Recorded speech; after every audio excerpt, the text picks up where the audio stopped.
Hey Jacksonville, welcome to this week's Weekend Design. Normally by this time of the year we're looking at temperatures down in the 60s, but right now we're still in the 80s.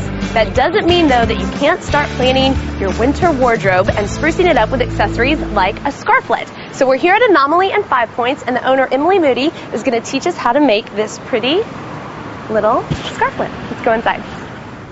Today we're going to make a scarflet. You need recycled sweaters, vintage buttons or new, I prefer vintage, needle and thread, sewing machine, you're good to go. You want to just lay your sweater out. You can kind of wrap it around your neck and get a visual for how long you want your piece. I would just layer them one on top of the other and cut a sloppy rectangle. It does not have to be perfect. You're just going to go back and trim around everything at the end anyway. So I just cut the very bottom off my sweater, so then you're going to get a nice little like rib on the bottom there and that ribbing there, and then you're ready to sew. I like to put it on zigzag stitch, and you do it on a wide stitch, and then you just start stitching. You want to get it as close to the edge as possible, and the more you pull,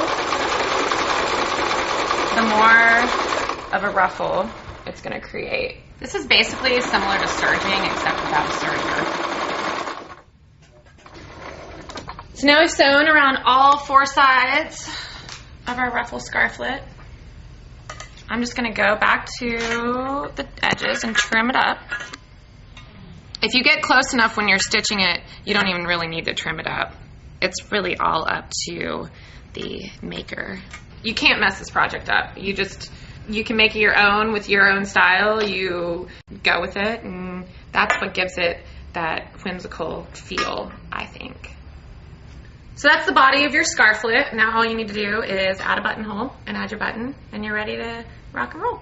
So now I'm gonna figure out where I want to put my button, right about here. If you want to mark it with a pen, or you can just hold it with your finger. So there really aren't any measurements for this project, since it's all your personal preference. Oh, you may want to pick out your button beforehand so you'll know how wide to do your buttonhole. There's so many pretty buttons. I love buttons. I don't know why. I'm going to go with this nice little black number. It's faceted and dressier, and I think it'll look really nice on the gray, even though that was a close second. So remember when you're doing your buttonhole that since sweaters stretch, it is going to stretch through, and you don't want to make your hole too wide because otherwise it's not going to stay fastened. I usually like to go twice around doing my buttonholes, and you want to go pretty slowly.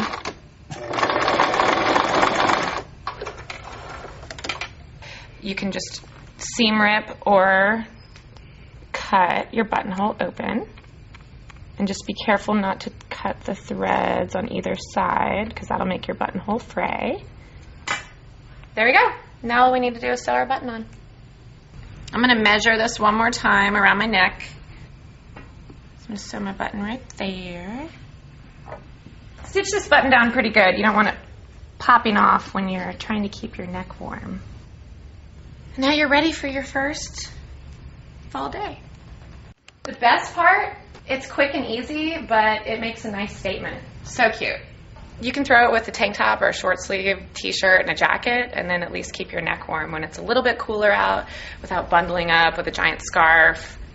Total time for inexperienced crafter to experienced crafter, under an hour.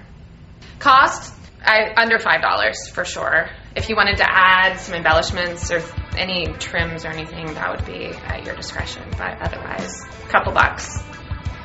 You can make 10 of these in a weekend, not just one.